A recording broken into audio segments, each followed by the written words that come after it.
Hello friends, जय श्री राम।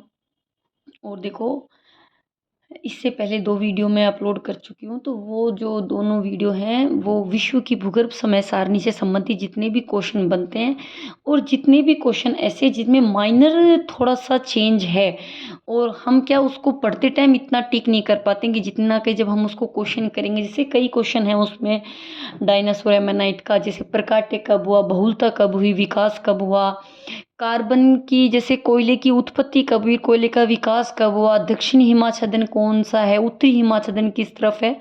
तो ऐसे कुछ क्वेश्चन हैं जो थोड़े से एक माइनर दिन में थोड़ी सी मतलब अंतर है, और जब हम पढ़ते हैं तो हम उसको एक रीडिंग के वे से पढ़ पाते हैं, प्रॉपर याद नहीं कर पाते हैं, इसलिए मैंने उन्हीं क्वेश्चनों को उसमें लिखा है।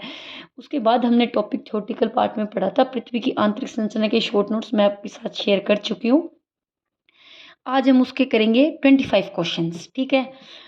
तो 25 क्वेश्चंस में हम स्टार्टिंग से जो क्वेश्चन बनता है वहाँ से और लास्ट तक जो क्वेश्चन बनेगा वहाँ तक, ठीक है। क्वेश्चनों की संख्या थोड़ी इसलिए रख रहे हैं क्योंकि क्या है कि अभी एग्ज़ाम नहीं है ना, तो फिर पढ़ते पढ़ते क्या बोर हो जाते हैं, तो हम फिर वीडियो को आधा ही देख पाते हैं।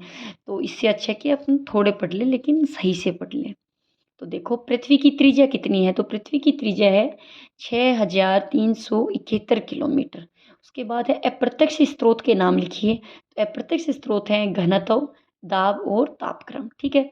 जब अप्रत्यक्ष स्रोत बोला गया है तो हो सकता है कि नेक्स्ट क्वेश्चन हमारा प्रत्यक्ष स्रोत हो, है ना। तो प्रत्यक्ष स्रोत में क्या क्या होंगे यहीं पे हम चर्चा कर लेते हैं। जो प्रत्यक्ष स्रोत है उसमें है पृथ्वी की खुदाई से निकला हुआ पदार्थ और ज्वालामुखी उद्गार क्रियाएं, ठीक है। चलिए, उसके बाद आंतरिक भागों में डीपीटी क्रमश, डीपीटी मतलब डेंसिटी, प्रेशर दाब, टी टेम्परेचर मतलब तापमान, क्रमश क्या होते हैं। तो देखिए, अप्रत्यक्ष स्रोत है हमारे घनत्व, दाब और तापक्रम। तो क्वेश्चन आ सकता है कि आंतरिक भागों में जाने पर, आंतरिक भागों में यानी कि ऊपरी सतह से, और जब हम नीचे जाते हैं तो घनत्व, ताप और दाब क्रमश बढ़ते हैं, घटते हैं, अपरिवर्तित रहते हैं या शून्य। तो इसमें होगा कि वो बढ़ते हैं तीनों ही, जब ऊपरी सतह से नीचे जाएंगे तो तीनों क्या करते हैं, बढ़ते हैं। चलिए, उसके बाद पृथ्वी का आंतरिक भाग किससे निर्मित है, सॉरी, क्वेश्चन नंबर 4, पृथ्वी का औसत घनत्व कितना है, तो 5.517 ग्राम घन सेंटीमीटर है, ठीक है। कितना है, 5.517 ग्राम घन सेंटीमीटर, ये औसत की बात कर रहे हैं। तो पृथ्वी का जो घनत्व स्टार्ट होता है वो यहाँ से स्टार्ट होता है, ठीक है, 2.9 के आसपास से, और 11 या 13 इसका मैक्सिमम घनत्व होता है ना। तो जब इसके मैक्सिमम घनत्व की बात की गई थी तो देखो, मैं एक बात बताना चाहूँगी आपको कि जब इसके मैक्सिमम घनत्व की बात की थी तो बोला था कि भाई दबाव के कारण जो है वो घनत्व बढ़ता है, लेकिन एक टाइम बाद में ऐसा हुआ था कि दबाव की भी एक अंतिम सीमा होती है और उसके बाद में हम दबाव नहीं लगा सकते। तो कहीं ना कहीं ये चीज़ गलत साबित हुई कि दबाव के कारण तो ऐसा नहीं होता, लेकिन जो पृथ्वी है उसका जो आंतरिक भाग है उसके ठोस का जो कारण है वो क्या है, इसके भारी तत्व, ठीक है, यानी कि Fe+ में Ni, वो क्या है, पृथ्वी के केंद्र में है।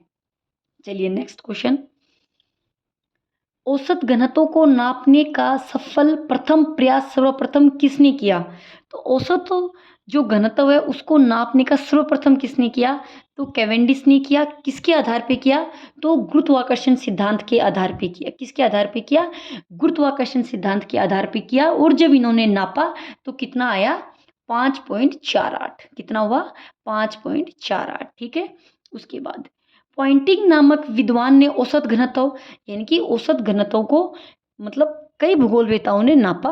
तो जब पॉइंटिंग ने नापा तो उन्होंने बोला कि 5.49 ग्राम प्रति घन सेंटीमीटर, कितना, 5.49, ठीक है। क्वेंडिस ने बताया 5.48 और पॉइंटिंग ने बताया 5.49। चलिए, उपग्रह की सहायता से पृथ्वी का औसत घनत्व कितना माना गया, 5.517 ग्राम घन सेंटीमीटर, ठीक है। तो आज जब आप देखिए, जब हम यहाँ पे 5.57 ग्राम पढ़ रहे हैं तो फिर किस घनत्व को मान्य माना गया, तो जो पृथ्वी का औसत घनत्व वो आज कितना माना जा रहा है, 5.517 ग्राम घन सेंटीमीटर। तो जो उपग्रह के आधार पर, उपग्रह के आधार पर जो पृथ्वी का औसत घनत्व निकाला गया उसी को ही क्या माना गया, मान्य माना गया, ठीक है। चलिए, नेक्स्ट क्वेश्चन, क्वेश्चन नंबर 9, उपग्रहों की सहायता से धरातल का घनत्व ठीक है। धरातल का घनत्व कितना है, 2.6 से 3.6। अभी अपन ने बात की थी, ये धरातल था ना, और यहाँ पे हम आए थे तो मैक्सिमम था 11 से 13, और यहाँ पे अपन ने 2.9 से बात की थी, ये 2.6 से 3.6 ग्राम बता रहे हैं।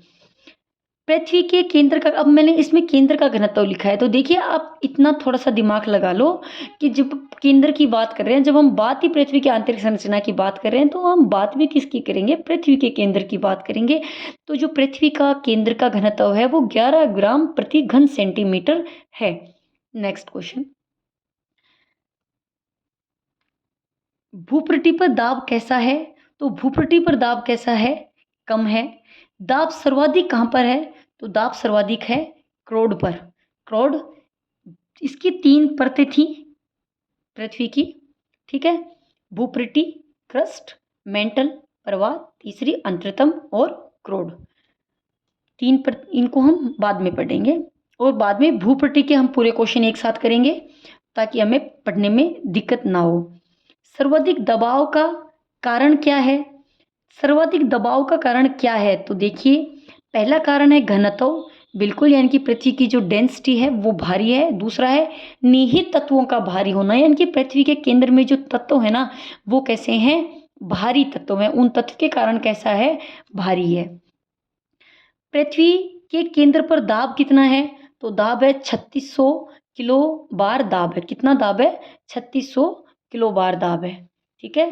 चलिए उसके बाद नेक्स्ट क्वेश्चन है, क्वेश्चन नंबर 15, कितनी मीटर गहराई के बाद में तापमान की दर कम हो जाती है, तो कितने बाद में हो जाती है, 32 मीटर तक 1 डिग्री सेल्सियस बढ़ता है, लेकिन उसके बाद में क्या हो जाती है, कम हो जाती है, क्या हो जाती है, कम हो जाती है। चलिए नेक्स्ट क्वेश्चन, कितनी गहराई तक, 32 मीटर की, ठीक है। 32 मीटर की गहराई तक कितना तापमान बढ़ जाता है, 1 डिग्री सेल्सियस, लेकिन इसके बाद में क्या हो जाता है, जो तापमान बढ़ने की दर है वो क्या हो जाती है, कम हो जाती है, ठीक है। अधिक तापमान का कारण क्या है, तो आंतरिक शक्तियां, रेडियोधर्मी पदार्थों का स्वतः विखंडन और रासायनिक अभिक्रियाएं। अधिक दाब के कारण वस्तुओं का गलनांक, जब किसी चीज पर दबाव अधिक पड़ता है तो जो वस्तुओं का गलनांक है वो कैसा होता है, कम, कैसा हो जाता है, कम हो जाता है। दबाव, घनत्व और इनके क्वेश्चंस बाद में एक बार मैं आपको थ्योरेटिकल रूप से थोड़ा सा बता दूंगी, लेकिन एक बार ये क्वेश्चन है और ये थ्योरेटिकल पार्ट से सीधे बनाए हुए हैं, तो आप इनको एक बार देख लेना। पृथ्वी के आंतरिक भागों में ठोस वस्तुएं द्रवित क्यों नहीं होती, जो पृथ्वी का आंतरिक भाग है उसमें ठोस वस्तुएं कौन सी हैं, फेरिक प्लस निकेल है, वो द्रवित क्यों नहीं होते, तो उसका जो कारण है वो ये है कि अधिक दाब के कारण गलनांक और टेम्परेचर दोनों बढ़ जाते हैं, ठीक है। जब चीज़ों पर अधिक दबाव बढ़ता है तो गलनांक और जो टेम्परेचर है वो दोनों बढ़ जाते हैं। उसके बाद वायवीय निहारिका परिकल्पना के अनुसार पृथ्वी का केंद्र कैसा है, तो वायवीय निहारिका परिकल्पना के अनुसार पृथ्वी का केंद्र कैसा है, तरल है। कैसे याद रखेंगे, लाप्लास के अनुसार पृथ्वी का केंद्र कैसा है, तरल है, ओके। ग्रहणों परिकल्पना किसने दी, ग्रहणों परिकल्पना के अनुसार पृथ्वी कैसी है, तो ठोस है। और चैम्बरलिन तथा मॉल्टन के अनुसार पृथ्वी का केंद्र कैसा है, ठोस है। जेफ्रीज व रीटर के अनुसार कैसा है, गैसीय है। और ज्वारीय परिकल्पना जेम्स रीटर के अनुसार कैसा है, तरल है। और किस सिद्धांत को अमान्य कर दिया गया, तो जेफ्रीज व रीटर को, क्यों, क्योंकि इन्होंने बताया कि पृथ्वी का जो केंद्र है वह गैसीय कभी भी नहीं हो सकता, केंद्र और तरल, सॉरी ठोस और तरल हो सकता है, लेकिन कभी भी कैसा नहीं हो सकता, गैसीय नहीं हो सकता, ठीक है। ये है अपने कुछ क्वेश्चंस जो कि बहुत, अब इनको एक बार हम सरसरी तौर पे शॉर्ट नोट्स के रूप में देख सकते हैं। तो देखिए, प्रत्यक्ष और अप्रत्यक्ष, प्रत्यक्ष स्रोत होते हैं जो मानव के द्वारा, कुछ जैसे पृथ्वी से खुदाई से निकला हुआ पदार्थ हो गया, ठीक है। आर्कटिक महासागर से जब कोला प्रबंधन हुआ था तो 12 किलोमीटर की ड्रिलिंग तक ही पृथ्वी का पता लगा था, उसके बाद में लगाना असंभव हो गया था, ठीक है। और जैसे ज्वालामुखी उद्गार क्रिया की अपन ने बात की थी अप्रत्यक्ष स्रोत, सॉरी प्रत्यक्ष स्रोतों में, तो उसमें सिर्फ 400 किलोमीटर तक की ही गहराई का पता लग पाता है, उसके बाद की गहराई का पता नहीं लगा पा रहे। तो ये कुछ रीजन हुए, लेकिन उसके बाद में जब पृथ्वी के आंतरिक संरचना का पता कैसे लगाया, तो इन्होंने बोला जैसे अभी शूटिंग स्टार होते हैं जब वो टूट के गिरते हैं, तो उल्का पिंड और जो पृथ्वी है वो दोनों एक ही पदार्थ के बने हुए हैं, और जब जो उल्का पिंड होता है वो टूटकर जब पृथ्वी पर आता है ना, तो उसके आधार पर हम पृथ्वी की आंतरिक संरचना का अनुमान लगा सकते हैं। अप्रत्यक्ष स्रोत है घनत्व, दाब और तापक्रम। तो देखिए, जो जो अपन पृथ्वी की ओर जाते हैं तो क्या होता है, घनत्व बढ़ता जाता है, ठीक है, जिसके कारण हम कह सकते हैं कि पृथ्वी का जो केंद्र होता है वो भारी होता है, ठीक है। लेकिन ये दबाव के कारण भी हुआ, लेकिन घनत्व जो भारी होता है वो लोह और निकिल के कारण होता है। अगर अपन बात करें तो यहाँ अपन ने 3.0 या 2.9 की थी, और यहाँ पे अपन ने 11 या 13 की बात की थी, ठीक है। उसके बाद करें बाद दबाव की, तो देखिए दबाव क्या होता है कि भाई पृथ्वी की धरातल पर जब हम नीचे की हो जाते हैं तो लेयर टू लेयर क्या होता है, दबाव बढ़ता जाता है, ठीक है, और जिससे चट्टानों का जो घनत्व होता है वो आपस में बढ़ता जाता है। लेकिन फिर एक बात रिपीट करी कि उन्होंने बताया कि दबाव की एक अंतिम सीमा है, और उसके बाद में दबाव नहीं लग पाता। तो जो पृथ्वी का जो केंद्र है वो कहीं ना कहीं भारी है, तो वो सिर्फ अपने भारी तत्वों के कारण है, जो कि मैंने आपको यहाँ पे बता दिया। औसत घनत्व, डीपीटी, तीनों बढ़ते जाएंगे, तीनों बढ़ते जाएंगे। लेकिन टेम्परेचर की एक खास बात है कि टेम्परेचर तो 32 डिग्री तक तो स्पीड से बढ़ता है, 1 डिग्री सेल्सियस, लेकिन 8 किलोमीटर के बाद में यह दर कम हो जाती है। 32 मीटर तक तो 1 डिग्री सेल्सियस बढ़ जाता है, यानी कि ये जो सीक्वेंस है इसका 8 किलोमीटर तक चलता है। लेकिन 8 किलोमीटर के बाद में क्या होता है कि जो मतलब तापमान की दर है, दर वह कम हो जाती है।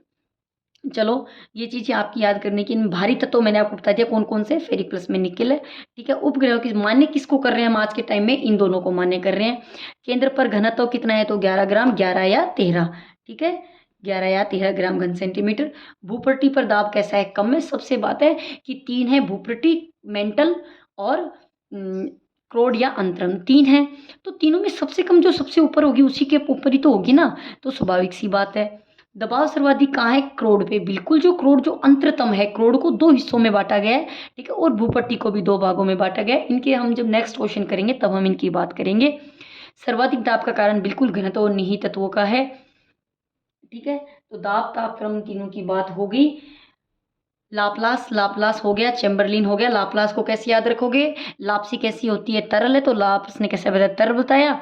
और मोल्टन, ठोस, यानी कि जो मेल्ट, ठोस चीज़ क्या हो जाती है, मेल्ट हो जाती है, तो मेल्टन ठोस, मेल्टन ठोस, ठीक है। जेफ्री जो रीटर, फ्रीजर में क्या होती है, गैस होती है, फ्रीजर में क्या होती है, गैस होती है, तो जेफ्री जो रीटर। किस सिद्धांत को अमान्य कर दिया गया, तो जेफ्री जो रीटर क्यों, क्योंकि इन्होंने पृथ्वी के केंद्र को गैसीय में बताया था।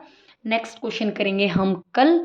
ओके, आज का वीडियो यहीं तक है, और आप जब एक बार थ्योरी पढ़ लें तो एक बार इन क्वेश्चन को कर लेंगे, उसके बाद अब वापस एक बार थ्योरी रिवाइज करना, तो फिर आपको जो कुछ चीज़ें आपकी छुट्टी हुई होंगी वो यहाँ से कवर हो जाएंगी। ओके फ्रेंड्स, आज का वीडियो मैं यहीं पे समाप्त करती हूँ।